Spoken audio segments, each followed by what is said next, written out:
తెలంగాణలో మున్సిపల్ ఎన్నికల ప్రచారానికి తెరపడింది. అయితే ప్రలోభ పర్వానికి తెరలేచిందా? తెర వెనుక బడా తతంగం నడుస్తోందా?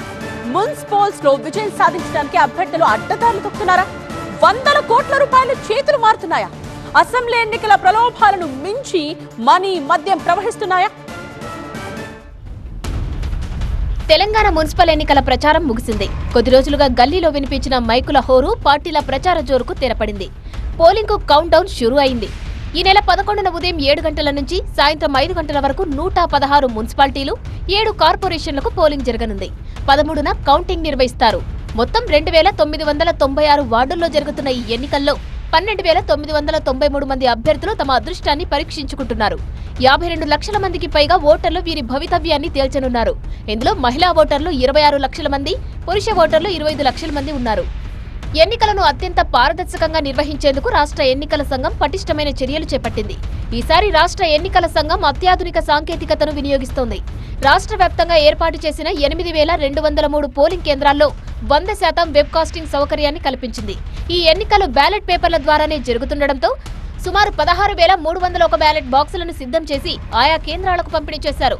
ఓటింగ్ ముగిసిన అనంతరం బ్యాలెట్ బాక్సులను స్ట్రాంగ్ రూమ్లకు తరలించి అక్కడ 24 గంటల పాటు కట్టుదిట్టమైన భద్రతను ఏర్పాటు చేయనున్నారు. పురపూర్లో ఓటింగ్ శాతాన్ని పెంచేందుకు అధికారులు అన్ని చర్యలు చేపట్టారు.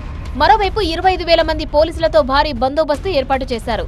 రాష్ట్ర వ్యాప్తంగా 1,900 సమస్యాత్మక, 1,400 అత్యంత సమస్యాత్మక పోలింగ్ కేంద్రాలను గుర్తించి అక్కడ సీసీ కెమెరాలతో మానిటరింగ్ చేస్తూ పటిష్ట నిఘా ఏర్పాటు చేశారు.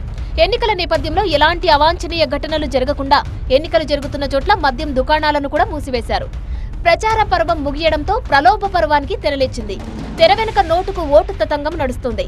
వార్డులో పోటీ చేసే అభ్యర్థులు ఒక్కొక్కరు 10 లక్షల రూపాయల నుంచి కోటి రూపాయల పైదాకా ఖర్చు పెట్టారని సమాచారం. ఇళ్లు, ప్లాట్లు, పొలాలు తాకట్టు పెట్టి మరీ నగదు సమకూర్చుకున్నారట.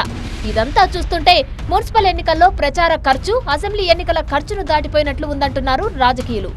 ఇక ఓటర్లను ప్రలోభ పెట్టడానికి డబ్బు, మద్యంతో పాటు రకరకాల బహుమతులను గుట్టు చప్పుడు కాకుండా అందిస్తున్నారు.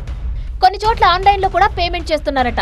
ఓటర్లను ఎలాగైనా ప్రలోభ పెట్టి తమకు ఓట్లు వేయించుకోవడానికి అభ్యర్థులు అన్ని రకాల ప్రలోభాలకు తెరలేపారని తెలుస్తోంది. అభ్యర్థుల మధ్య పోటీ గట్టిగా ఉన్న చోట్ల ఓటర్లకు కూడా భారీగానే ముట్ట చెబుతున్నారని తెలుస్తోంది. పోలింగ్ షురూ అయ్యే టైం దాకా మద్యం అడ్డగోలుగా ప్రవహించనున్నాయి.